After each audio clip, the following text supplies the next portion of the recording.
Hi everyone, this is Kristen Nicocha with Artocin Photography. Hope everybody is hanging in there. I just wanted to circle back as my last video was on color and color wheel and understanding color theory that will help with your editing.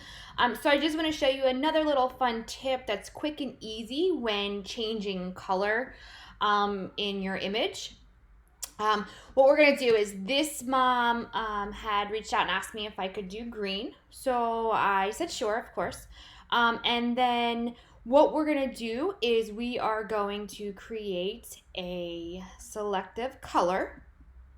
This is quick and easy, but you absolutely need to know your color wheel in order to understand what colors make up different colors so that you know what colors to take out and what colors to add in to get to the color that you wanted. She wanted more of like a hunter green.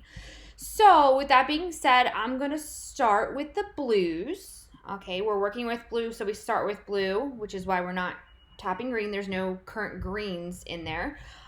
Over here, white to reveal. So everything that we're going to do right now is going to be applied to the image. What's amazing about selective color, I'll go through the menu really quick. These are all the colors on the menu.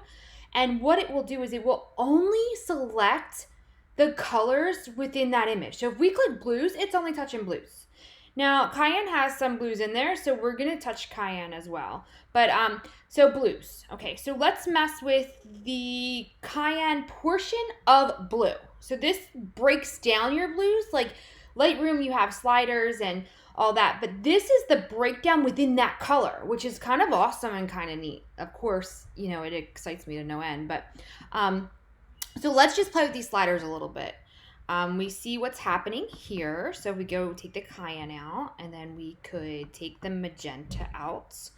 We want to add yellow in, right? Because yellow is part of adding into green. I'm going to increase the blacks a little bit. Now, it kind of still looks muddy, so I'm going to go over to the cayenne section, and I am going to play with the cayenne levels a little bit here. So we'll go up. And then let's add a little less magenta in there. Let's take it out. And then again, a little bit more of those yellows in there. And then you guys can just mess with them. See how if you wanted a darker green or a lighter green. And you see what's happening? It's only affecting the actual colors in there that are green, which is kind of amazing. So here's a before and here's an after, okay? What is awesome, the next tip I'm going to show you, that was just a really quick, remember we're under selective color, real quick for a review. Selective color here, we're masking. If by some chance you wanted to keep, you know, let's say that button color, it was, I don't know, it wasn't blue, but it was blue. So you wanted to keep that blue. So you could just mask off. This is a quick way to not have to mask things and not have to brush off things to apply just to that color. And it works beautifully in this case. What I'm then going to show you is a little magic trick that I absolutely love. So if I sit here and I grab my grab tool and I take this and I select it here. Make sure you're selecting on the actual, see, if you're ever hitting things and it's not working, it's usually because you don't have that layer selected. So what you want to do is then grab it. Remember, we grab the grab tool.